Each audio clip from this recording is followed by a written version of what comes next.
Welcome. It is the Ski Bum Podcast, episode number 324, and it is your pals Mario and Brian. Mario, what's up? We're here on a Saturday. It's going pretty good. Got a lot of plans for coming up. Yes, it's an unusual Saturday afternoon podcast recording. We tried doing it last night, but I will tell you it was a long week. It was a rough week.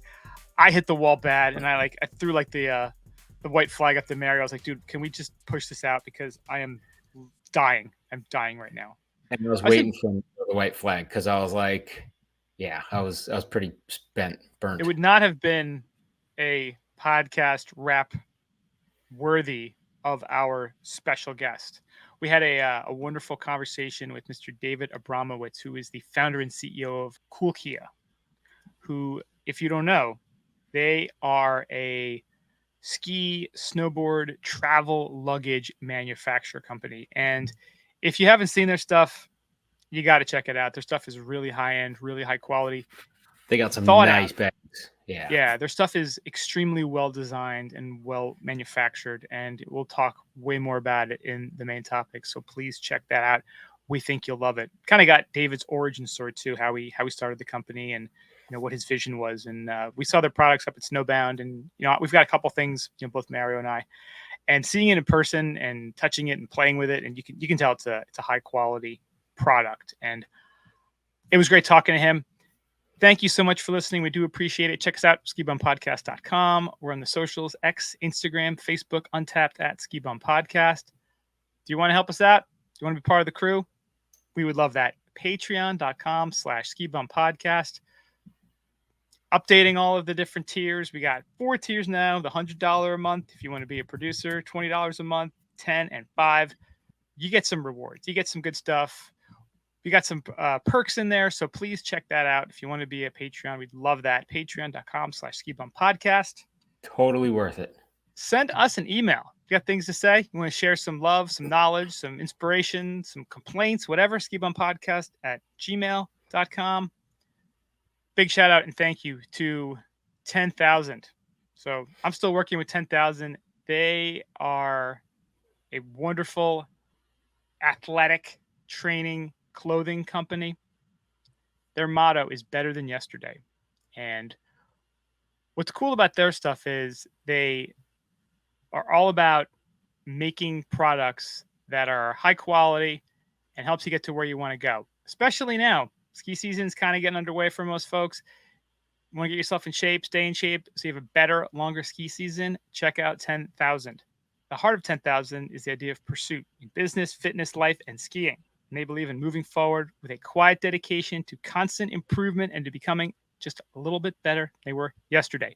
So if you go to their website, 10,000.cc, use the code BSchneider15, BSCHNEIDER15, you can get 15% off.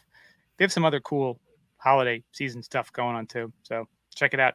Interval shorts, session pants, all awesome stuff. That's what I'm wearing right now. Super cozy, super comfortable. Help you do your thing.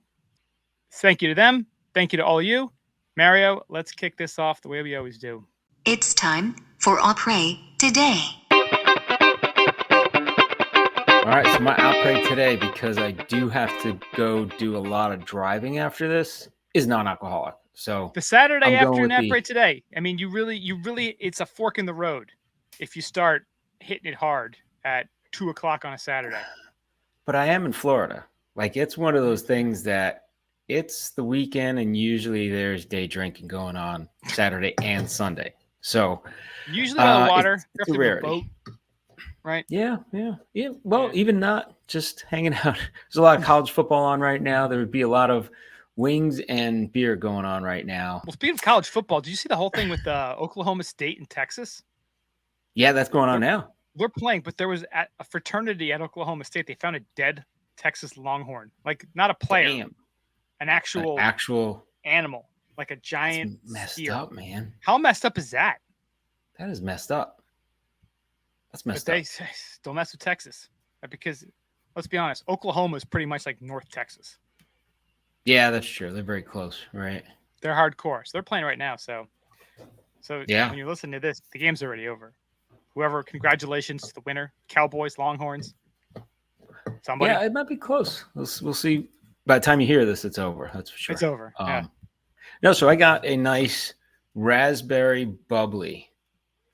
Now this is nice because what I usually do with this is throw a little bit of weed drops in there and swill it down, and I get a nice, refreshing, sparkling water that tastes like a little bit of raspberry, no calories, and a little bit of weed.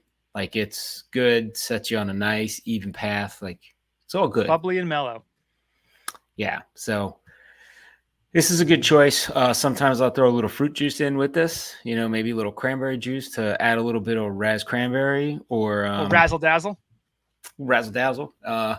But yeah, just kind of like the carbonation, and it's pretty good. I had a little Stromboli with it earlier. So, oh yeah, I like my Stromboli. Stromboli over calzone, because the calzone has a ricotta cheese. Like I like the Stromboli, just the purest, just the meat and the cheese wrapped up in a nice little blanket. Stromboli is pretty much like pizza just rolled up into an easy to go vessel, right? Giant pizza roll. Yeah, just boom, bang it down.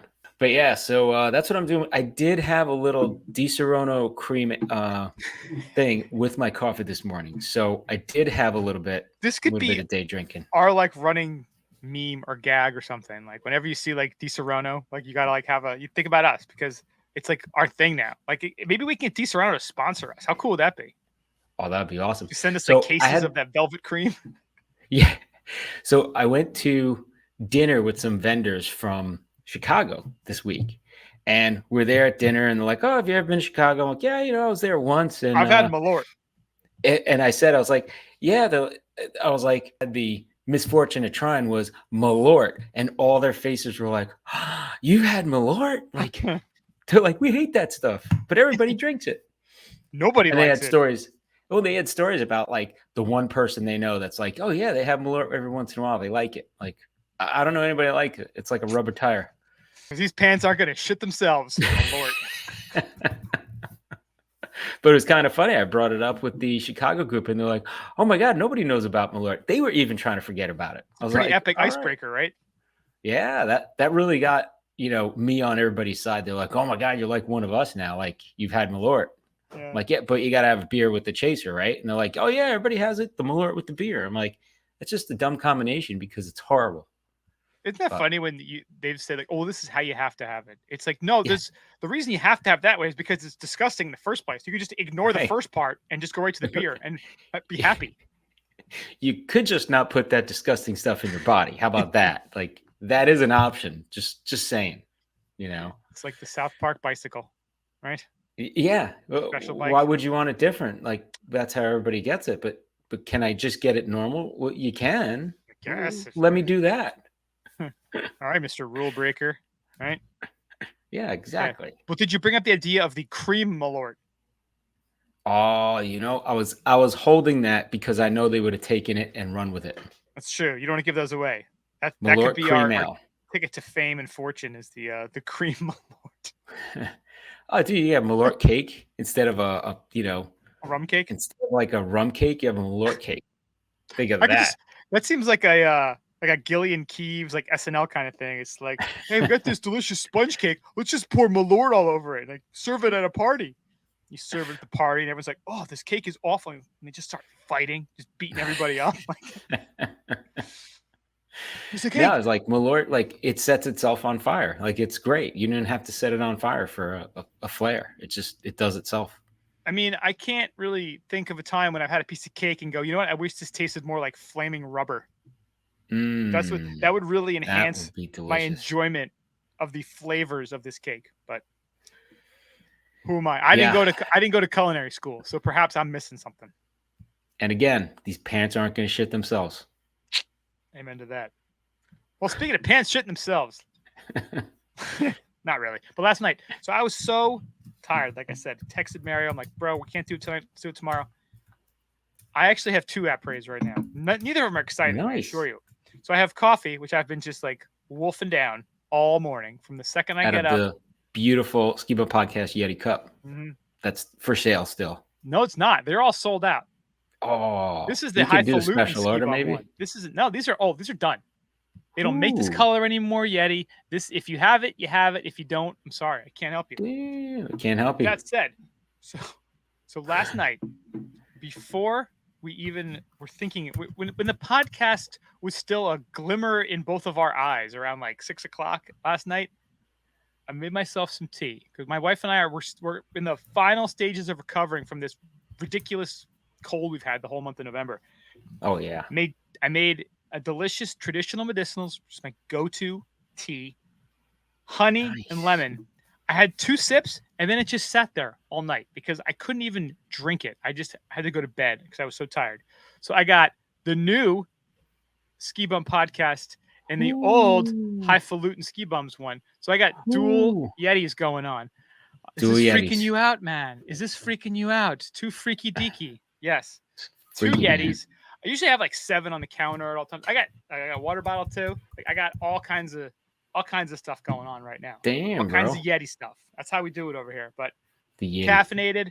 We're excited. We're gonna bang out this podcast. We got this great interview. So I said we just stop yammering and let's go to ski news. First up, our girl Michaela Schifrin wins World Cup slalom in Killington for a record-extending 90th career victory. I don't know if you watched it. I watched it. I didn't watch the giant slalom on Saturday. Saturday was just it's like a broken record. It was insanity. My wife was still really sick, had the kids, were running all over the place. Forgot to record it. It was like 3:30 and they put it on at 3. I'm like, forgot to record it. But I made sure I recorded and we watched on Sunday. Jump to YouTube. It's usually out there right after it. Yeah, but you kind of like when you're in the moment, you want to watch it. You want to watch it live. Yeah. Fresh. Yeah. It did do it. I think it was live. The second run of the 2. But I missed it. So Michaela came in 3rd in that one in the giant slalom. But then Sunday, made sure we watched it. She pulled it off. She dominated Slalom Sunday, pleasing the home crowd, posting the fastest time in both runs on Superstar, beating Slovakian rival Petra Vlhova by 0.33 seconds. It's amazing to do this, especially here with the home crowd, said Schifrin, who is from Colorado, but can almost consider Killington a hometown race because she honed her skills nearby at Burke Mountain Academy as a teenager. It's such a good vibe here, and there's a little extra intensity because we want this to be good for you guys to watch. I hope it was a good show. Of course, the crowd was crazy when she says stuff like that. Vlhova put in a really good second run, but Michaela found a way. She put it down. It's so cool watching too. For those of you who don't really watch ski racing too much, it is so much fun to watch a race like that, especially because we know that mountain so well. Like we know Superstar so well, and you watch them, and it's just cool seeing how different everyone's technique is. Because you watch some of these, I mean, in this race, some of the women, they just from the top, they were just going like, you're like, whoa, like she is flying. Like they have a style. It's almost when you watch track and you see people who are sprinters and they're just so fast out the gate. And in the 100, they're awesome. But then you put them in a 400, they bust out super fast and then they just lose it towards the end. And you saw a lot of that in this race. Like you see a bunch of women ski racing coming too. Strong. Yeah, they do. If they're using, they're losing fractions of seconds every turn. You go 3-4 turns in, it's like, wow, they really slowed down. Like, and they do so many time checks now. They're like, oh, so-and-so is falling off the pace. And it's kind of cool because the announcers know that while you're watching, like, oh crap, are they going to, get their technique back or what's going on? Like, it's just really, it's so intense because everything is fractions of a second, Yeah. And I think they had 5 different splits they were showing in terms of the times. But, obviously the top is where the steepest part was. And again, some of these women they came out ripping. And then it's almost as if they were, and I said to my wife when we were watching, I'm like, wow, she skis really violently. Like she was making really hard, really good turns. But then by the middle and the end, there just isn't that ferocity anymore because that really wipes you out. And I think that's one of Michaela's biggest strengths is that she never looks like she doesn't ski that violent way. Everything is Right. smooth, and it's smooth from top to bottom. And it's efficient. Like, it's efficient. Bingo. The transfer of everything and managing the energy, like it's kind of amazing to watch.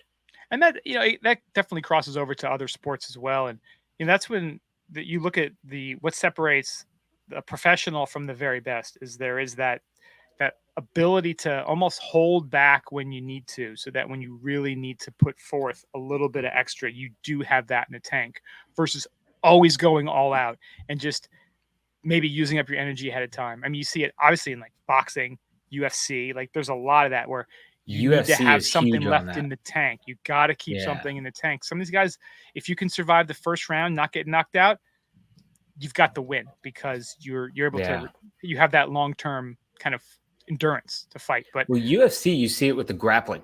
The guys are grappling or the girls are grappling, and you just see the energy draining from them as they are expending all this energy, and it's like somebody's going to gas out, Oh yeah, it's almost like a parasite, like sucking their energy when they do that. It's pretty cool. It's pretty interesting to watch. That's for sure. But 90th victory. I think she's doing great this weekend too. I was freaking amazing. I mean, 90 career World Cup victories, and she's 27. And I gotta say, she's still not getting the props in the U.S. I think, for being probably one of the best athletes ever in the world.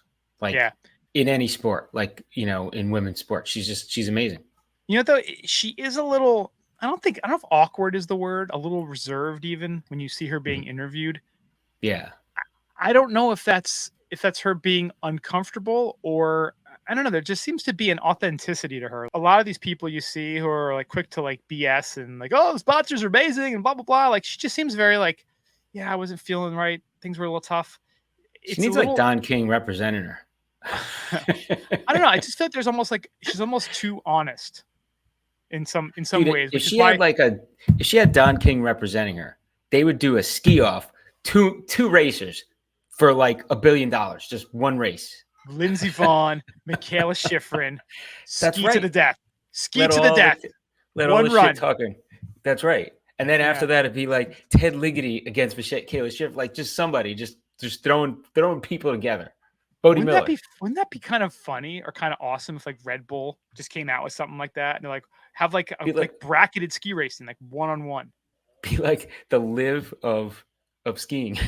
But no, think about that. What if they did, how they have like the ski cross where it's 4 or 5. I think is it 4, 5, 6? I think it's 4. I think it's four skiers or boarders going at the same time. Imagine they had a downhill or a giant slalom where it's 1-on-1. Yeah. So kind of like crashed ice, I guess, a bit, but not. Or just next to each other, because they usually do 2 slalom courses next, have like 4 cross, and they're all going at the same time. Yeah, but at some point they got to cross each other. So it's 2 sets of flags, and then maybe, I don't know, 2 or 3 times during the race, they got to cross each other. Yeah. Wouldn't that be cool? Have it like bracketed. So you have like 16 skiers. 16 skiers, have them like, face each other in races, and you kind of bracket it through, and then you have the champion. Yeah. We're giving this away for free. This is downhill. 2 people start at the same time. That's what I'm saying. Yes. Edging each other out, going 80 miles an hour. I don't know if the professionals would actually do that. I'd watch it, but who needs professionals? Just grab the second tier people. This would be amazing to watch. I think it would have to be just like the team MMA. Where you have the dumbest. It's got to be in Russia because it's illegal. You have the sexy dance, the event, and then the post-game, interview. That's really all it is. I think the bracketed ski racing. I think we could be onto something there. How about 2 mountains that come together? Whistler Blackcomb. Boom, and then you meet in the middle, and that settles it out. You have the same finish line from either side. You got to go across the peak to peak. Oh, that's totally bam. Like who's gonna flinch? It's a game of chicken at the end. That's right. Yeah. It's like, well, they held the first bracketed ski race tournament, and we lost 7 participants, so we're pretty sure it's the last one. And that'll be the last one. And we're coming live from Kazakhstan, where it's legal here, never to be done again. Yeah, it's gonna be. Hey, we tried, right? You know, we're pushing the sport It's forward. exciting. Yeah, you got to do something to push it forward. Speaking of pushing it forward and excitement. So there's an atmospheric river forecast to blast the Pacific Northwest with heavy rain and feet of snow, not inches, but feet with the capital F. It sounds like a Steve Miller song, like Atmospheric River. Yeah, it does, right? Some like 70s like classic rock song. So they're predicting, this is coming from, well, this is in USA Today, but I'm sure it came from AccuWeather. And NOAA, of course, put that in there. Several storms will blast the Northwest over the next few days, and this was put out the 30th, so it should be happening kind of now in the next few days. There's some blasting going on. Yeah, so they're saying multiple atmospheric rivers are forecast to dump heavy rain and feet of snow across the region. Series of storm will come ashore in the Northwest late this week. Additional storms will carry on even into next week. This is coming in for a little bit. It's not like a one and done big storm. It's multiple storms coming in. They're just going to roll in and start just dumping. Atmospheric river. Atmospheric river. It's pretty cool when they show it shot from space, which is pretty amazing. We get shots from space now, and they actually show it. It does look like a river just flowing through. It's pretty neat. So cool, yeah. So they're saying it's going to make travel difficult due to hazardous, heavy snow and blowing snow. And they actually do a good job here of explaining what an atmospheric river is. And they're saying it's a phenomenon where a flow of moisture from the Pacific Ocean resembles a fire hose that delivers near constant rain and higher elevation snow to the western United States or British Columbia. So it just kind of flows right in like a fire hose. That's pretty cool. Yeah, and I wonder too, when did they name this stuff? Because I feel like in the last decade we have so many more names for winter storm phenomena than we ever did. Like bomb cyclone. It's always been happening. It's always been happening, but now it's got these like interesting terms. And because you don't get a summertime atmospheric river, do you? Maybe if it was something to watch the news for, they would name it. That's why they name it. They want to have, and of course they use the bomb and cyclone. Bomb cyclone's the most ridiculous one. That's right. Pretty soon, eventually, it's going to get down to nuclear Wu-Tang storm. Oh, nuclear Wu-Tang's coming. Oh boy.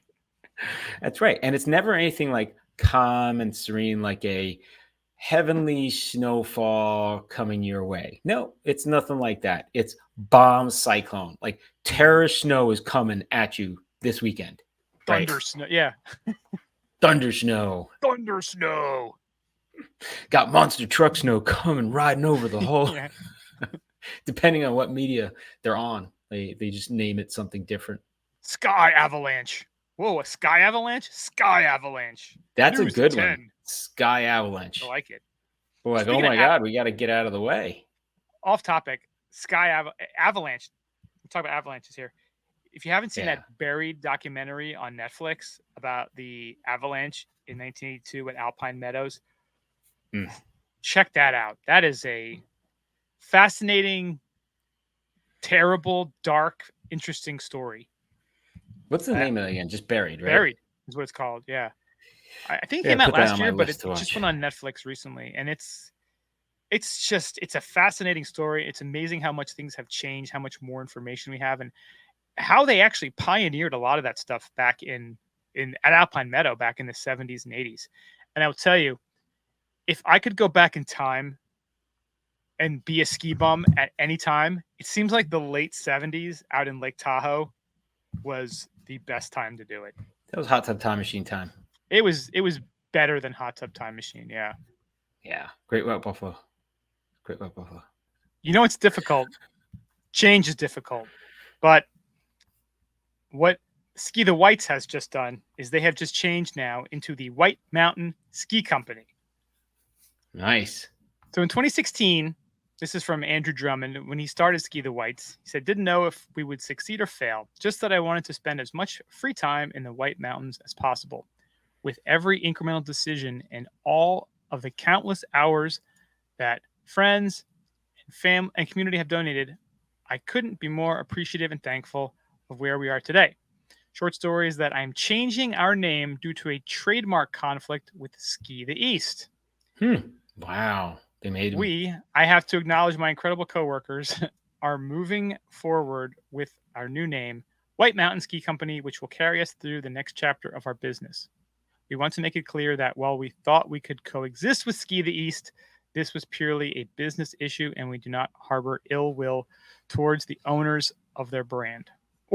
Sorry. This wasn't the path we planned. Yeah. This wasn't the path we planned, but it's an opportunity to move forward and continue serving our community as experts in our region, our categories, and provide the best possible service. We look forward to sharing the 23-24 season with you. Thanks for bearing with us as we make this transition.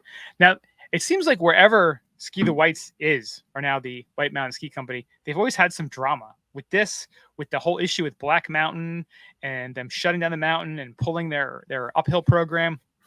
It's just been a lot of controversy and a lot of obstacles, but it's cool seeing Andrew and his people just finding a way to become successful, kind of pushing through any of these challenges and finding a way to become successful. So congrats to them, and good luck with the new name and brand. I mean, it sounds pretty cool. White Mountain Ski Company.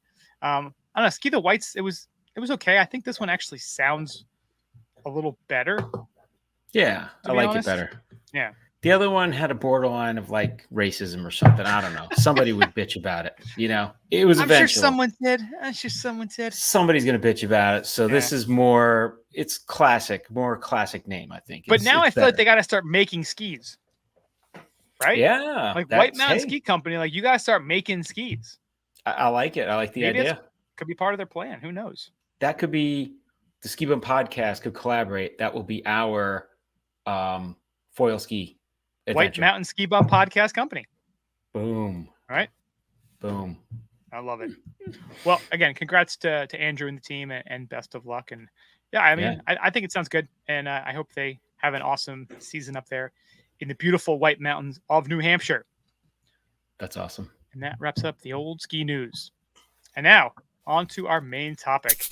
And I teased this earlier. I had a wonderful chat with David Abramowitz, who is the founder and CEO of Kulkea. And for those who don't know, and if you're a skier or snowboarder who travels, you've definitely heard of Kulkea. They make really, really high-end boot bags, ski bags, snowboard bags, and just travel gear, backpacks, etc. Yeah, they make other bags. Like I've seen Kulkea non-ski stuff like out, which is pretty cool.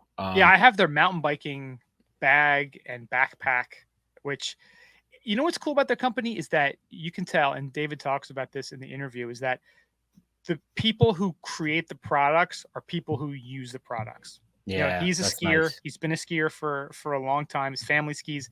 And you can tell when you use their products that a skier used this or a skier made this because of there's a lot of thought and clever design that goes into making their products. And I gotta say, like, I missed this interview because I couldn't get out of some other commitment, so I was pretty pissed off. But when we met David up at Snowbound and we were talking to him, love hearing the interview, and I hope everybody enjoys it.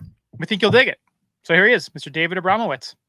We have a very special guest this week. We were fortunate enough to meet up and chat at the Snowbound Expo up in Boston, and he was kind enough to take some time to chat with us. Mr. David Abramowitz, CEO, founder of Kulkea. David, thank you so much for joining us today.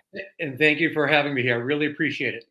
Yeah, it was cool. So when we I kind of ran into your booth there at Snowbound, and I just started chatting with you and kind of making comments about the little design niceties and thoughtful enhancements that you put onto your products, which is kind of one of the things that to me makes your product stand out from the pack. So it was cool, the conversation that we had. I was losing my voice that day. I don't know if you remember that. I was trying to scream and I had no voice, and I was like, let's do a podcast. It'd be great to kind of hear more about the Kulkea story. So for those who don't, I had no voice either. Yeah. It was a rough one. I don't know, timing wise, right after Halloween, or I don't know, weather was changing. A lot of people were screaming that weekend too. So So for those who don't know, what is Kulkea and what products do you offer? Kulkea, we are a leading developer of premium adventure gear bags, and what that really means for the snow sports industry is we make ski boot bags, snowboard boot bags, ski and board bags, and travel collection products for the adventurer. You know, if you're someone who's going to ski or snowboard and you're going to go out west or you're going to go overseas, we supply those products for you. And there's a whole host of more what we do. We have cycling and, more general travel. But for the market here, being the Ski Bum podcast, that's really what our focus is. And premium is really key to what we do. Actually, I would show, but I don't want to mess up my camera. I have your mountain bike bag right over here, and I have one of your ski backpacks right over here. So, I love that. I love so that. yeah, I again, I've noticed just when I was always looking for, bags, always looking for, upgrading stuff, and there was always something about your brand that made it something a little bit different, a little more thoughtful, a little better designed. So one thing I wanted to ask you about, what were you doing before you started this company? So this had nothing to do with what I do now. I was for 15 years, I was a corporate in-house attorney in the tech industry, and I was running a department, and I just decided it was time for a change. Life is too short, and I wanted to do something different. And I'm an avid skier, hiker, world traveler, cyclist, outdoor person, and being in an office, for the rest of my life wasn't what I wanted to do. So yeah, I jumped and took that leap. That's a bold move, because that's probably like a nice, not I don't know if cushy is the right word, but you're probably making pretty good bank. I can afford to go on my trips whenever I want to, or whenever your allocation of vacation is available, right? I would advise, if my kids wanted to do what I did, I would tell them never to do what I did. It was a big, big risk, but I'm entrepreneurial and creative and innovative at heart. And it always, when I was a young guy in college, I ran a painting company to put myself through in the summers and in between, so running my own business was always there, and I was always someone who looked at products, and I kind of have an engineering mindset, I think, a bit too, which is, hey, look, they should be done this way. They're not working correctly. So that those two tugs were always there, and I that combined with my I said traveling and being an outdoor person really just kind of all came together. Yeah. And was there a specific moment or incident somewhere that just triggered you and said, you know what? I'm done. I'm starting this company. Let's go. Yeah, I was up in Vermont skiing a weekend with some old friends of mine. I went to college up at UVM, long, long ago, decades ago. But we were up there skiing, and just getting onto the lift, all the way was a real chore. Getting from the house to to the car to where we were staying. I can't recall where we stayed, and then getting to to the lodge, and it was a lot of work, and then people forgetting things, and you know products ripping or breaking. It was a lot. I work with it. I was in the telecom industry at the time. I work with engineers and designers and developers on a daily basis, and we're always talking about how products should be designed and developed and improved. And I'm on the lift with just getting there, going, oh, what a pain. And it just dawned on me, I go, I could do better. That what was out there. And I went back after that weekend, and I just started like kind of specking out like we would, tech products, and then started kind of noodling and drawing. And I can't draw for the life of me. I created, but I can't draw. And then I said, yeah, I think I kind of hit upon something. And that was it. So you started making the sketches and had the ideas. And I guess what being from, in an attorney, you need to be very detail oriented in terms of, making sure everything is addressed and covered. And that probably, like I said, engineering mindset, that all sort of translated and kind of set you up in a way that this made It sense. did. It did. My background, certainly what I did, because I was in-house. I wasn't in a firm. I was in-house working with the business people and directly with engineers and software designers and marketing business and operational people on a daily basis. That's what I did. And, and that was my favorite part of it, and I'd whisper the business in the business people's ears, and very tied into the business. And it all sort of just came together. I really knew how to spec out a product, think it through, and kind of put together, a wants and needs sort of list of specs, and kind of walk it through, and kind of tease it out until I really kind of came up with what I thought was a significantly superior product. So were you still working at that job when you started specking this out?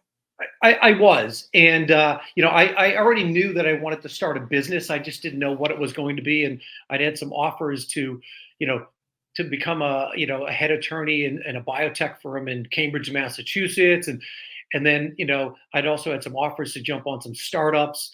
And then this sort of came around at the same time. And I said, no, I'm going a completely different direction. And business is business. And it doesn't have to be high tech. And, widget's a widget. And, and so it's kind of all the same. So how long from that time when you first started specking it out to quitting your job and having a working prototype? The working pro. So it took me. So I incorporated the company in 2009. And so, good way to answer it. We entered the market in the fall of 2012. So actually the show that preceded Snowbound years ago was called the Ski and Snowboard Expo, the Boston Ski and Snowboard Expo. That's where we debuted in the fall of 2012 our first products, and we had two products at the time.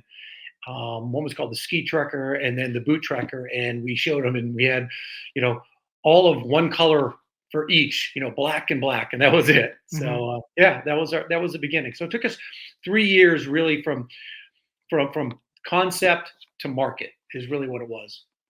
Okay. And that's probably an interesting time too, 2009, kind of financial crisis sort of playing itself out a little bit after that. And how long? So did you quit your job in 2009 when you started?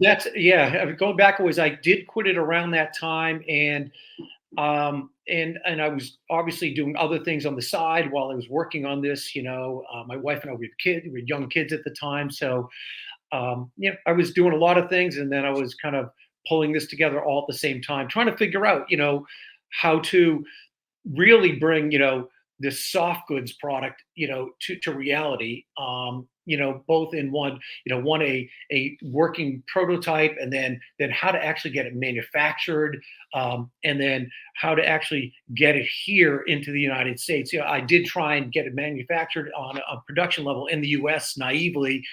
I was driving up in factories in Maine. I was out in Colorado. I was out west in other parts in the Midwest, and ultimately the answer came back. All those factories like, yeah, we can make it, but we're gonna sub it out to $400. But they go. The reality is, they go, look, you need to do this in Asia. We'll subcontract it out to a factory in Asia. I'm like, whoa, well, why am I trying to do it here through you? Why do I need you? Yeah. So ultimately, long story short is I had to go overseas, and then and I did work through some middlemen in the beginning, and I realized that was not the best way to go, and nothing works well. Ultimately, we found a good factory and went direct ourselves. Okay, so can you walk us through the process? So 2009, you start sketching it out. Yeah. How does the process of finding the materials, like, do you work with an industrial engineer in terms of how to kind of 3D model the product, what it's going to look like? How does that process go from sketch to actually having a prototype in your hand? Yeah. So so I'll back it up a little bit. It really goes from from the first thing is identifying a need, and I identified a need. I looked, for storing and carrying, ski gear, and like a boot bag, and then I kind of came up with like as I said, the tech sheet of what this really needs in it. In my mind is like, hey, it needs pockets for gloves, it needs a helmet sling, it needs boot pockets on the side that are shaped like ski boots rather than just a flat panel, because I don't want to take the central compartment and suck up all that room, so because ski boots are, oddly shaped. They protrude on the, outer side of your foot. So all these little different things we did. So I identified all the specs, and then I went from there. We researched and the market and everything. And from the next stage, I did some mock-ups. Then we went to a design, and I had to find an industrial designer, really, which itself was a chore of a process, finding the right designer. There are plenty of designers, one guy said, I design car parts. One guy, said, I design like, hard bike frames. One is that, at the end of the day, I needed a soft goods industrial designer, and not just a soft goods industrial designer, but someone who could make a significant weight bearing product, that would be, ergonomic for the body and stuff. So I've been through several designers in the past. currently with the last one for 8 years, he's incredible. And the other two before him were incredible as well in their own way. But then what I present to the designer is, hey, look, I have this idea. I have these specifications. And then we go through what they call the ideation phase. And the ideation phase, whereas they take my concept and my idea and what I've told them about, and they throw a number of solutions. Hey, Dave, you think it should be this way, but how about if we try it this way or this way or this way? And they give me like 4 or 5 different solutions. That's what a designer does. Okay. I then choose a solution, and together we sort of tease that together and build out what the real solution should be.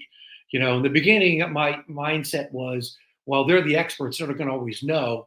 And then with time, I learned, hey, wait a second. No, I'm really the person who's passionate about this and driving it and knows a need. So I learned to interject myself into that process more. But anyway, so we go through that, and then ultimately we will first usually make a simple mock-up, sometimes from paper, sometimes from supplies, sometimes stitching things. And then the next thing you do is you actually go to a prototyping phase, which is typically 3 levels of prototype. I've heard from prototypers and factories that I work with, the larger companies do many versions because they just throw it over. I'm very conscious of their time. They've got more resources and ability to do that. Yeah, too, right? I'm very conscious. And we usually do it in 3. The first one usually comes back and you're like, oh, not what I really expected, but I've learned to accept that, and then you mold it, and the second one starts getting it really close, and the third one is usually we've nailed it 99%. So that's really, and then you go from there. You typically go to mass production or production level, and the factory will then make you another production level sample. And if you have any last minute changes you need or things that need to be picked up on, you can throw them in there, because we do a lot of testing all throughout the phases, and there's always something more that pops in. And also you want to make sure that the people who will be on a mass level, production level, will be making it just like the sample you want, and that's the one that they're going to produce. And then you go to the factory production level, and it kicks out. So that's very, very high level and simplified of a long and challenging process, but that's really what it goes through. Okay. And did you expect, like when this all started and you started creating these prototypes, did this process take significantly longer than you thought it would? Or based on the people you spoke to when you started this business, did this kind of fall in line with your expectations? So I think I was smart enough, I'm not going to give myself a pat on the back, to think it would be 10 times harder than I envisioned. Oh, wow. But it was 100 times harder than I envisioned. So, because, now I understand the process, I have the experience, and I have all the resources that I know how to do it. And that's really what experience is. It's almost kind of, Stephen Wright's joke, experience is what you wish you knew yesterday, Yeah. and, and that's what it is. I had to build up, I had to find the right designers. I had to find the right factories. I had to find the right materials. I had to learn about materials. I had to learn about all the little pieces and parts, and I had to learn about where these kinds of things could fail at different points. So I now know those, and we learned along the way. And that's why we do a lot of what we do, is because one of the things that's real important to us is not just our high quality technical designs and really thoughtful and smart designs and features like the things you picked up when you walk by our booth at the show, but it's the quality, because I want to make a product that is, a premium level. It's not going to fail. And, we do, and I've learned, to find all the stress points, where can things go wrong? And we beat these things up, and we test them, and we double and triple reinforce things. For example, like bar tacking. Some brands won't bar tack points because it's, more expensive. Some will bar tack. In those places I double, if not triple bar tack. And it's overkill. But when you're paying up for a product, and you're going to be using it, and you're traveling or you're out in the elements and it fails on you, you're not very happy. So I spend that little bit extra to do that. That's what we do. So I know it's a long-winded answer. I kind of went up on a tangent, but there's a lot to learn. Soft goods products that are handmade, these are handmade. there's a lot that could go wrong, and I didn't appreciate that. I was like, oh, we'll just design a bag and they'll make it, and we'll move on. Yeah. There's so much more. Don't they say too, like with entrepreneurs, like if they actually knew everything that they were going to encounter, that most of them would just stay with their current job or wouldn't venture out and deal with that, because again, there's so many unknowns. And There really is, and it is a risk. I do a lot of, or I've done, and I still do a lot of talks at schools and entrepreneurial programs, and I do, tell people, look, I'm here. The brand has survived, but you know, and I know the drive of being an entrepreneur and an innovator and wanting to improve stuff. But I tell people, I go, really, really look at where you are in your life, your stage, your responsibilities, because I'm not a good example of, hey, look, he did it, because 99 are going to fail, and there was a lot of hard work and a lot of luck involved. It's kind of, they have to line up, and it's so. Just because I made it doesn't mean it's easy to do. It was brutal, and I'm glad we made it. But if I'd known then what I know now, getting back to your point, I probably wouldn't have done it. Yeah. I would have somehow found another outlet for my creative, But in hindsight, now I'm here, and my children have witnessed it from day one, and I employ people who are really happy at the job they do. They really are proud of what we make, and I've been able to create the work environment. We have a great, I hate the cliche team, but we do, and everyone gets along well, and no one dreads working. We're really very collaborative, and it gets along really, really well. And there's no screaming and yelling at each other and politics. It's a good environment. So I'm really proud of the product and what we've been able to make for the people who work for us, that they're really proud of what they do, and they'll be able to use their creative juices in their own ways. Yeah, that's an ideal work scenario, obviously. And how big is your team? We have, the hard team is around 9 people, but then we also have 8 groups of independent sales reps throughout the country, which brings in around another 14, 15, 16 people. And then, our factory is, we don't in-house manufacture. So our factory is over in Vietnam, and that was a conscious decision. They have several hundred people there, and it's an incredible factory. It's and I'm going to go off here because I'm very proud of it. It's socially responsible, and what that really means, because I've been over Asia countless times, and what I can say is that there is no slave labor, forced labor, or child labor in this factory. It's brand new conditions. They work Monday through Friday, 7:30 to 4:30. Holidays paid by direct deposit, like we do, which was very new to them. Probably none of the workers had bank accounts when they started. So it's really a model of how things should be done. So they're an extension of us, and we used to warehouse on our own. It started in my garage, as they say, and then my garage and cellar, and then we got a warehouse and a bigger warehouse and a bigger warehouse, and then went to a fulfillment center and then a bigger one, and now we've actually gone down to a medium-sized one, because I like the more personal connection. That's kind of what we do. So it's we're a very modern brand, lean team with a lot of partners out there. Yeah, and you mentioned Vietnam, and that was interesting because I've had a couple different, not actually skiing stuff, some quote unquote high end workout stuff, and it's all been made in Vietnam. So it seems like that's a lot of I don't know if it's social conscious, maybe that's the term you've said. Those kind of companies seem to be aiming at Vietnam now for manufacturing, which is interesting. I switched us to Vietnam before most were switching, and that this is where my background is, being a corporate in-house attorney, came to play.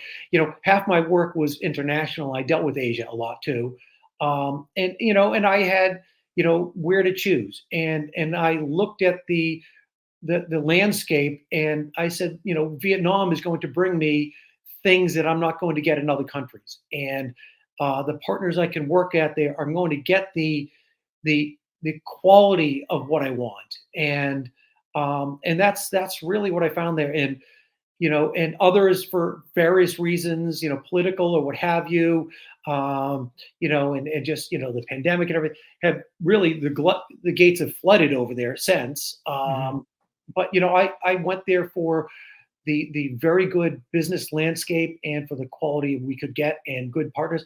And I can say this, I've been there a lot of times, and it's the factory is Korean owned, and it's I'm really proud of who we work with, and I'll say this, I mean this about the Vietnamese people, they're wonderful people.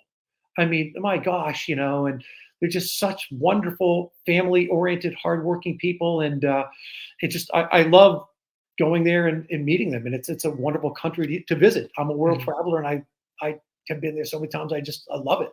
Yeah, you and Anthony Bourdain. I remember like how many shows he did about going to Vietnam and how he It was wants to his retire favorite there. place to go. Yeah, and I know exactly why. Someone who likes to travel, you get it. It's really a diverse and cool country made up of really wonderful people. Yeah.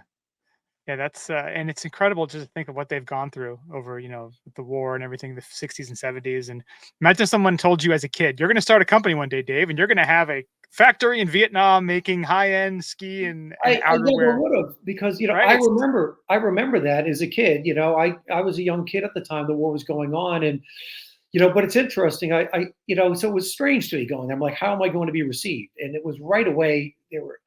When I went there, it was still kind of early for Americans to be going there. And when I came back and told people here, they're like, "You went where?" And I told them. And then when I went to Vietnam, I didn't know how to be received.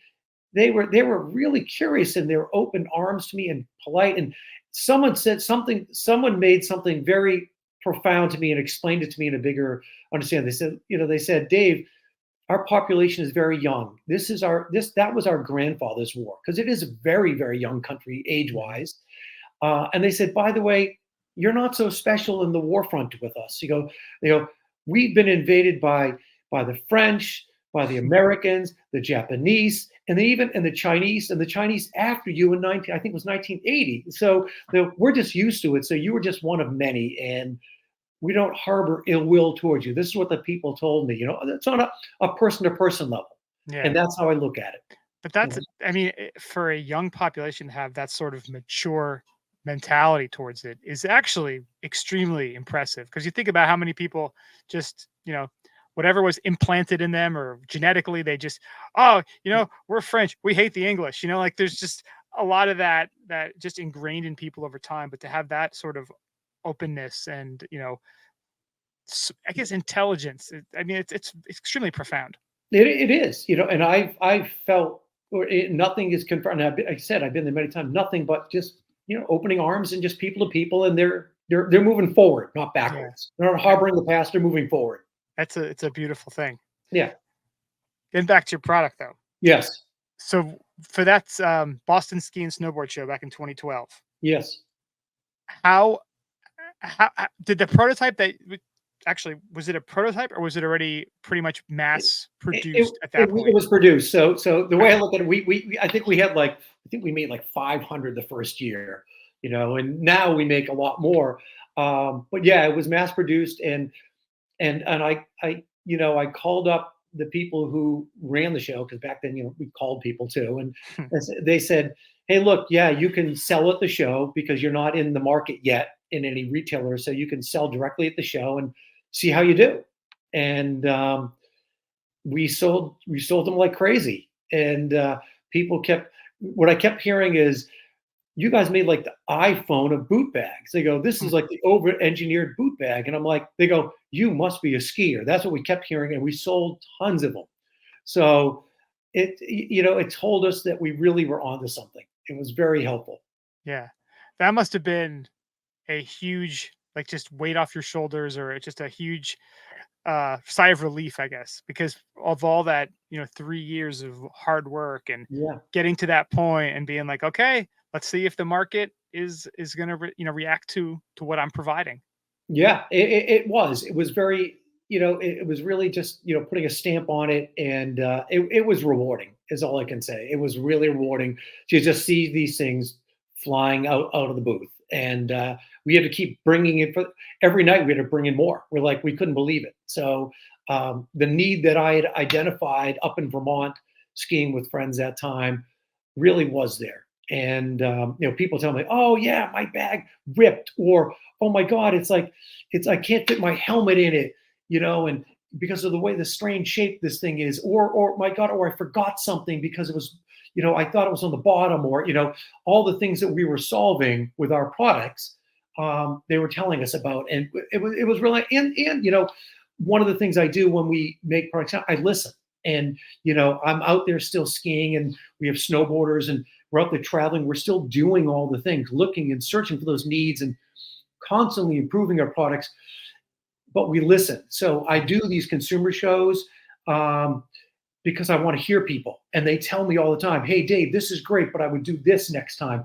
Oh, you should make this product, and you should look at this." And we listen and absorb, and then we also, talk to our specialty shop partners, because we're a real specialty brand. We don't sell to discounters, and we go and we talk to the stores, the experts, and we're not in the stores that are just pumping the stuff out, not caring. We're in the stores that really care, and so we listen to everyone, from, we don't just go to. One of the things I had as a concept, and I know I've kind of gone on a tangent here, but you got the passionate, founder, is, when I looked at things in the market back in 2009, there was either things were directed one way, real cheap stuff, uninformed stuff. I didn't think like skiers or snowboarders really made the stuff, or stuff that was made just for the experts. I was like, well, what about the 95%, the recreational skiers of various levels? They need a solution that's going to work for them. And so that's what we did, and that's what we still do. We're not just making stuff we're not making throwaway, uninformed product, or making stuff just for the expert racers, you know what I mean, doing the Olympics. We're making stuff for people who are really out there because they like to adventure. It's their weekend, it's their hobby, it's their passion, it's what they do. We're making things for all different levels of people who are really out there, the 95%. And we make stuff for the others too, the experts up top. We don't make any of the throwaway uninformed stuff. That we won't do. Even though people say, come on, make a cheap bag. I go, no, that's not. Plenty of other companies make that. It's not what we do. We make the stuff that, as I like to say, you get what you pay for. And it's like, lifetime products. That's what we make. Yeah, I know a lot of folks, I understand the whole, like, I want the cheap product, but again, do you want to buy the same product every 3 years? Or Right. do you want to buy the product, like you said, it's going to last you 10 years, a lifetime? That's Uh, fair. I've always been a guy who's wanted the higher end thing that's going to last me a long time. I want the car, it's going to last me 10 years. I want the boot bag, it's going to last me 10 years. I do understand the point of view, because I've also been the guy who's wanted the cheap solution, but I've learned over time. Again, one of the things, talking about, experience, Yeah. you learn that over time. The cheap stuff, Yeah. you do get what you pay for. My background is, as a, running a painting company, putting myself through school, college and law school. I learned if I bought the cheap tools, I was going to pay, and time is money. When I was an attorney, time is money. And, so just from that pure thought that just, things breaking on you or having to go and return stuff, this and that, it's just a waste of time. So I've always been a person to buy quality, and that's what we make. And I'm a firm believer in it. And, and that's what we do with our products. Like I said, they're better designed, to fit more smartly, and they're featured. So you go, oh, a skier made this, or a snowboarder made this. They get it. Oh my God. Sometimes people I didn't even know this was here when it was there. I was like so surprised. That's what we do. Yeah. And you mentioned that those products, and specifically at the show, you had the new single wheeled ski bag, single pair. Like that's a phenomenal product. Because usually it's the giant double one. It's like, that's great. But what if I'm just going on a trip, but I also want to wheel my single pair of skis with me? Yeah. And so being what we are in the market, the ones looking for the needs and thinking, actually being out there, we're not just guys sitting at desks.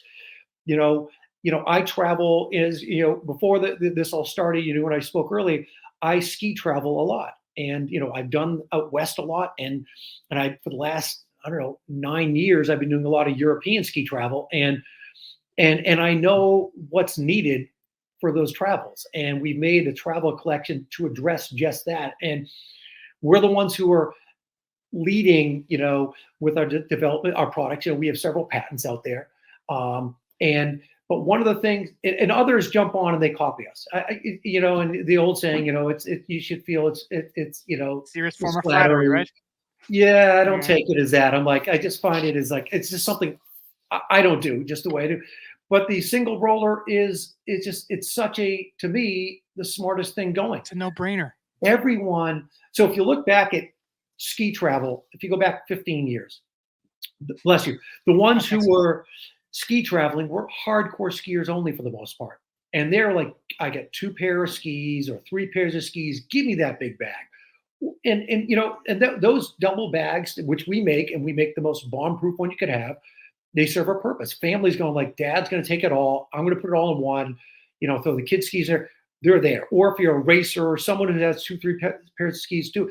But with the Icon and Epic passes, your regular person is hopping on a plane. They're taking their own pair of skis. They don't want to haul a huge heavy bag. They want to be versatile. They want it to be able to, customize to the size of their skis, which might be shorter these days, and probably are. So we came up with this single roller. It's a size adjustable from 155 up to 190, maybe even can get to 195, and it has a roll top adjustment. You do once, you can adjust where you want the handle to be. And it's super lightweight, and it's built with all the durability that we put into our double roller, and the double roller, like I said, does serve a purpose, and we sell a lot of those.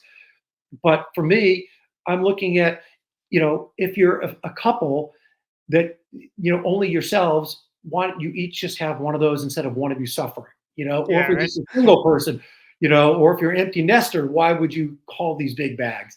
It's a lot easier, it seems. So I'm sure down the line others will be copying us, but it won't be as good quality-wise, but it is what it is. And again, I saw it in person, and if you haven't checked it out yet, please go see it in person, touch it, grab it, feel it. It is, you can tell it's a premium piece. I've got plenty of cheap ski bags, and they serve a purpose, but I bought one on Amazon a couple years ago for my wife, and we used it one trip and it's already ripping.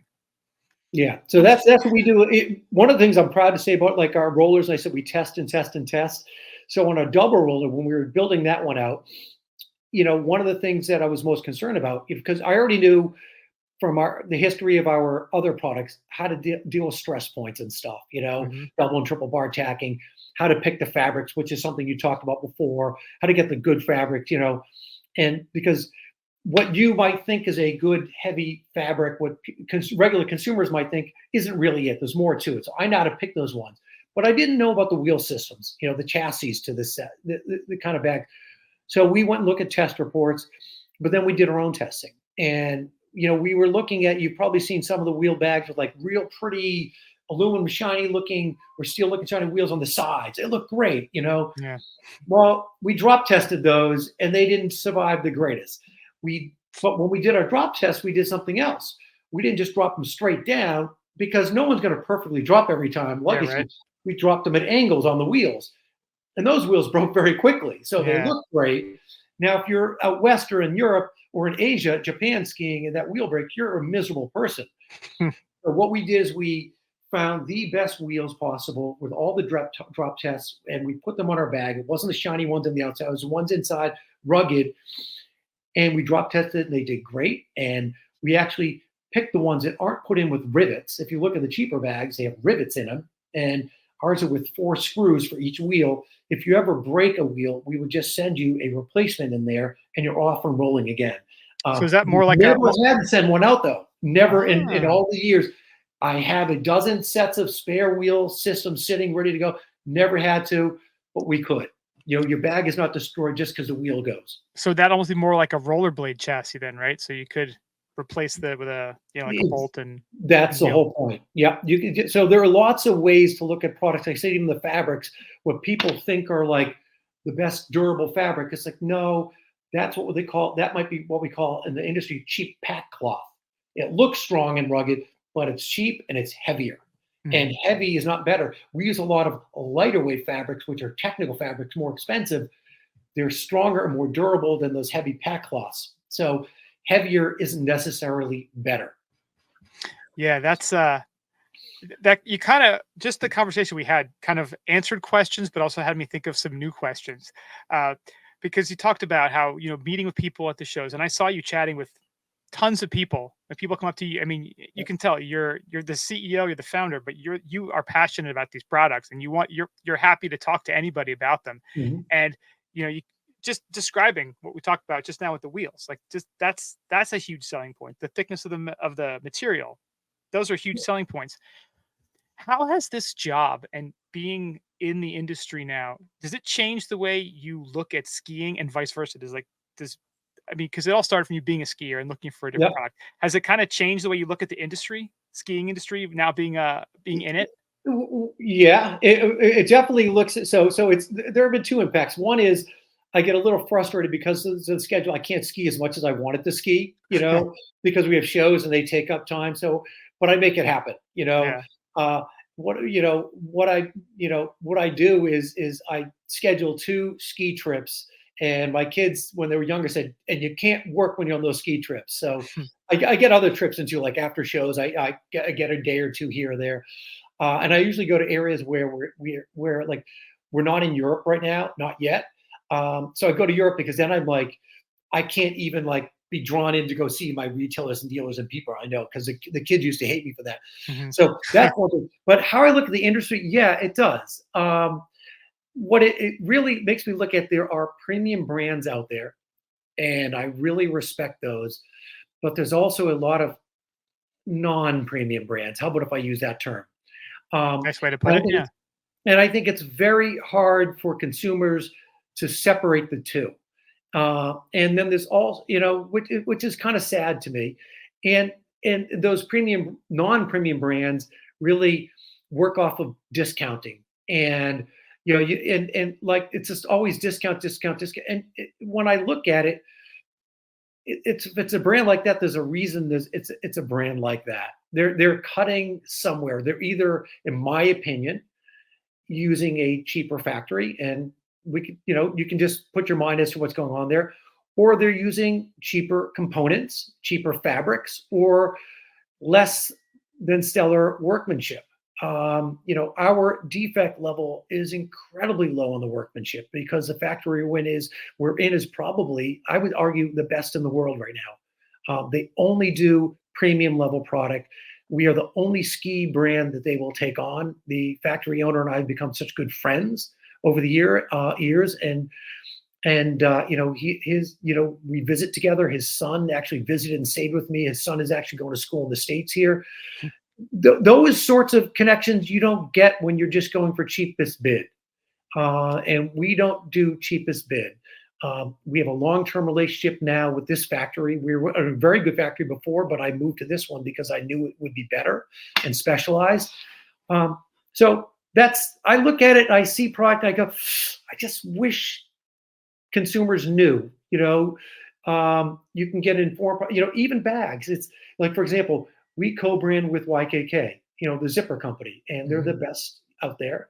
And we have their hang tags on all of our products because they go, we want to co-brand with you because you guys make a really great product, premium level, and you use only our zippers. Others might use YKK in some places where you can see, or cheaper ones on the Oh, in the hidden inside pockets you where you're not can't looking. see. Sneaky. Another thing we do is we use corrosive resistant grommets for drainage and ventilation. So if you look at our grommets on our bags, they're not the shiny silver ones. They're coated with like a baked on paint to keep them from rusting and popping up. All the little things, the bar tacking, all those little things we do, that's to make you have a product that's going to last. And the wheel systems, like I said, it's replaceable. The buckles on our products, we design our product. We use only ITW Nexus buckles because they're the best out there. And we make it as much as possible that those are replaceable. So if you break a buckle, we send you a new one. So we're trying to keep your product going as long as possible because I'm not, my view, we're not just selling bags. We're building a brand and building a brand. And we want people to go, oh, I buy Kulkea. They make the best ski boot bag or snowboard bag or ski bag, or snowboard bag. Oh man, I want to buy their cycle bag. I want to buy the travel bag because I know what they do is smart and the best. That's what we're doing. We're not just trying to, make a product that you have to replace every 3 years. That's not what we're doing. Yeah. No, and that's kind of why I'm in my second or third different Kulkea bag because again, I too noticed the difference. Like I didn't notice till you mentioned it, the different zippers, the different grommets, but you do feel a difference versus other brands. Like I've got a cheap boot bag that I'm trying to pawn off on my kids, and it served its purpose, but it wasn't.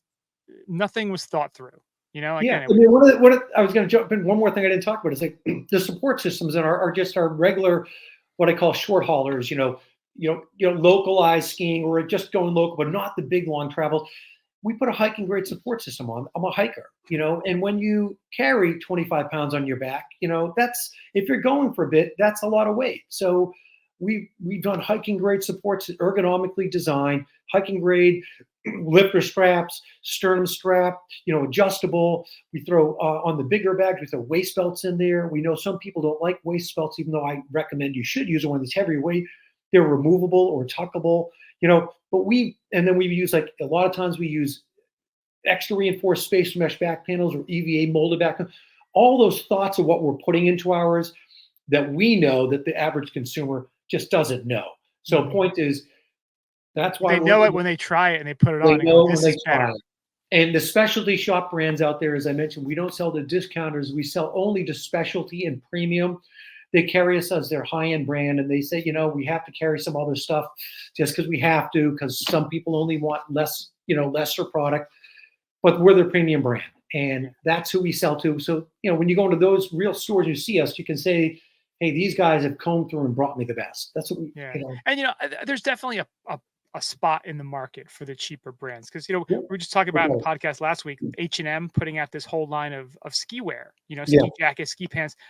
Cause it's, and I don't know if, guys are obviously friends with the Ski Talk folks. We've talked to them about it. Like, how do you get people in the industry? You can't make it this super expensive, massive, high level barrier to entry. So having the lower price stuff for people to get in there, disposable, there's a market for that. But again, that's not your target demographic, obviously.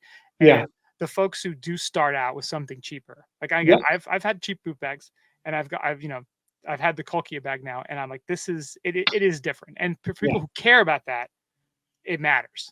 Yeah. So one thing, and I don't disagree with you whatsoever. And, we could do a whole podcast you probably did on just, the cost of getting into the sport and everything. And I'll say something. So all of our, I won't say all of our products are expensive, because they're not. We have different levels of pricing. For example, we go from 89 and then up.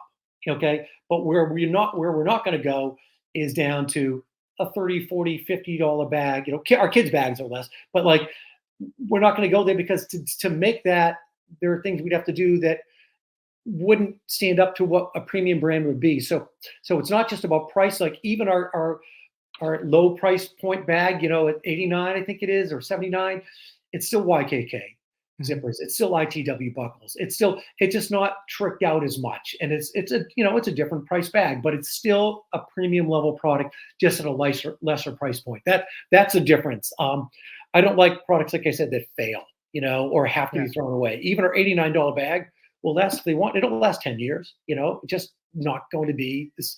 It's not going to be the $150 bag or $160, $130, $120 bag, Right. Yeah.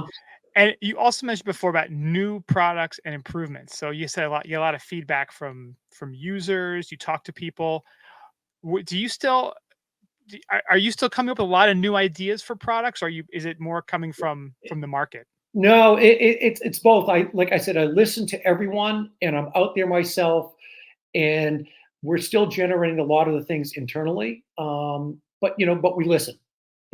The single roller was something that I came up with from going, wait a second, Icon Epic, everyone's hopping on a plane. Oh, I've gone to ski Europe, and I brought my skis, and I had to hop a train. You can't get a double roller ski bag on a train. When you're walking down those aisles, a single roller could do it, And then I'm like, oh, people, women and people of like shorter people, they don't want to haul a big double roller. Their skis might be shorter, so they want something customized. So it's kind of coming from everywhere, but I do get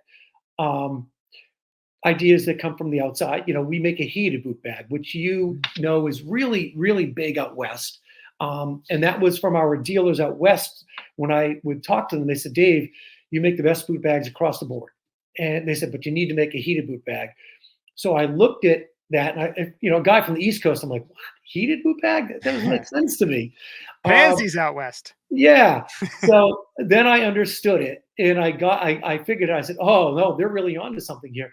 But what we didn't do is just go and copy what others are doing. Actually, I reached out to the company that was the first brand to make heated boot bags, and they were going through transition. And I met with the owner and said, hey, do you want to try? And I've got a great idea on how to do it differently. That I'm going to patent on this. Would you like to, maybe work with me on it? And at that point, that person was looking to leave the industry. So I went with a completely different direction and made our own heated boot bag, and we patented it. And it's now the best heated boot bag on the market. So I do listen to what's coming at me, and we do it internally too. I love that you kind of saw the market doing what it's doing with you mentioning the Icon and Epic Pass. I mean, how many people now can just bang out a weekend trip? It's like, oh, I got Jackson Hole on my pass. I'll just go shoot out there for a weekend. I don't need 2 pairs of skis. That's such a smart way to look at the industry and kind of keep observing and keep seeing what the market's going to need. Yeah, and that feeds into our travel collection. As I mentioned, it's not that I'm going to make products that are going to fail on you every 3 years and you have to rebuy the same product or kinds of product. I'm going to make different products. And solving another product is that Icon and Epic people and you skiing wherever you want is carry on. And so we developed a couple of long hauler products for hopping on trains, planes, and automobiles, what I call them. And you could use them for your short haul things, but if you have a short haul product already, you might go, hey, I want a long hauler. But when I designed these, I designed them, and it wasn't just me, others were involved. So I say it's we. When we designed these, we didn't make them just for ski. We made them so for example, we have one's called a Kata and one's called a Carta. And the Kata is an all-around, year-round travel, carry-on size travel backpack that you will use for all of your travel instead of your personal carry-on bag and a roller carry-on bag. It's your one and all, and it's your organizer, and it works beautifully for when you need to go skiing with it. It carries your boots and all your apparel and everything, except for your skis and jacket, of course. Well, you were already kind of showing me the prototype for your laptop backpack. Yes. Quickly. Yeah. And I am a massive backpack snob. Like I need I like to look at my straps. Do you have pockets in there? Like I'm so excited for this backpack. I know it's coming out next year. It is. It's coming out in the fall. I'm looking at a whole row of them right here. It's absolutely, it's been in the making for 4 years. And with the pandemic, we moved things forwards, but we held some things back. And this is one of the ones that got held back. But we did this season really roll out a lot of those things that we developed during the pandemic, the single roller, a snowboard bag, what was it? Oh, the Carta carry-on travel backpack. And then, then we upgraded our double roller.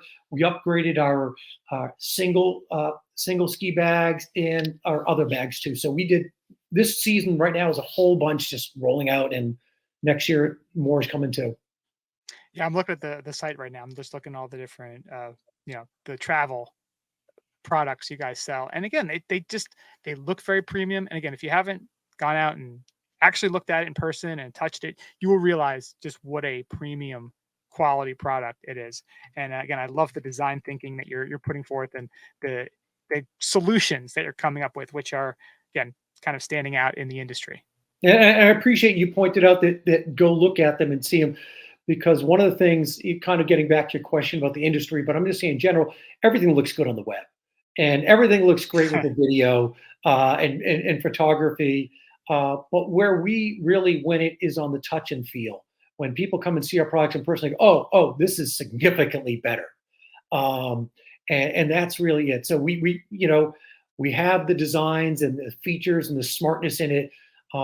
But the quality is really something there too. And, and that we don't want to be in the warranty business. That's not what in the return business. It's not what we do. Yeah. And again, you being a skier, you obviously have the experience and know what you wanted and have spoken to the folks you work with and gotten the feedback to create products that obviously skiers and snowboarders want, with the features that we want. Yeah. Yeah. I mean, like our Arcata travel backpack, which again is your year-round travel backpack, it has a detachable organizer. Um, we sell it out every year. So we're onto it. And that's why we introduced the Carta, which is a lower price point version, different. You lose some features and stuff, but someone says, I want to spend less, you now have an option. So I'm real excited about that. Yeah. No, they're really beautiful bags. Thank you. And so we're getting close to now here. So I want to ask a wrap up question. I know like collaborations are huge now in every industry. You see in sneaker, like, Air Jordans working with Levi's, like collaborations everywhere across industries. Is there any company, band, team that you would love to work with on a collaboration? So I think a couple of things. One is we're already sort of, as I pointed here, we're really about the travel right now. And working with travel companies is what we'd like to do. And we're already doing that. We work with ADL Ski Club out of Washington State. They take people on really awesome adventures in Asia and Europe and throughout the United States. We're working with Alpenlux, another travel company that's doing that as well. We want to work with more travel companies. And because I'm someone who, from the beginning, I like to adventure. I like to explore. I don't like to go just to the same hill. I've done that, but I want to get out there. The more I get out there, the more I want to keep trying more. So I'd love to collaborate with more travel companies, like Swiss Air, Lufthansa. Yeah, it's just, you name it. Because it's one of the things that, and I'll share it here. It. One of the best kept secrets in skiing is skiing Europe right now. A lift ticket, if you get like a 7-day pass, is $65 a day at the biggest mountains. It's just, it's when everybody's yinging, it's time to yang. And Yep. it's you can stay at accommodations less than places. So it's I guess my point is that's why we say we make adventure products. It's time to adventure, and the prices are there if you just look for them and plan. Yeah, and especially too, you mentioned Europe. The euro right now, it's $1 is 0.91 euro. Yeah, which don't if people sleep on Europe because everyone wants to go out to Colorado and use their Epic Pass, but there is and don't get me wrong, Donut West is great, but if you're someone who lives on the East Coast and why not fly that way? It's your flight might cost a little more, but your day of skiing is going to be cheaper, and your accommodations can be at the same or as or cheaper than elsewhere. And so I think for folks, it's a bit daunting, either the language barrier or the getting from the airport to the mountains. So what Kulkea should do is create a separate travel wing that sets up trips, European trips, just pay and we'll set up all of the transfers. That's why we work with ADL and Alpenlux. That's what they do. That's what they do. PC, perfect. So we want to work with more, because I think a lot of people are just intimidated by what you're talking about. But from someone who's done it a lot, it's not that bad. Once you figure it out, you're like, oh my God, I should have done this before. Yeah. They're built for it. They're, mainland Europe, the Alps they're used to the British coming over, flying in and skiing, and the Dutch coming in and skiing. They're made for it. They've got it down. They've been doing it for a long time. Yeah. So maybe this is the year you should grab your Kulkea gear and head over to Europe. I think it is. Or I've not done Japan, to ski Japan. I should have. The pandemic stopped that, because on one of my trips going over to Asia, for work, I had planned on the backside skiing it, but that'll have to come now. 2024. That's right. The year. Yeah. All right, David, it's been almost an hour. Where can people find all the information about Kulkea? The easiest way is go to kulkea.com, KULKEA.com. You can look at our dealer locator to find a dealer near you. We're throughout the United States and 300 plus of the best specialty shops out there. And one of the things we work on is working only with the best dealers who are really premium players themselves and can guide you the best way. Excellent. David Abramowitz, thank you so much for your time. We really thank you, appreciate Brian. it. I really appreciate it, and thank you and have a happy holiday season. Thanks so much. Same to you. Take care. Bye. Bye. Hope you guys enjoyed that. If you want more information, go to skibumpodcast.com and we'll have links in the show notes.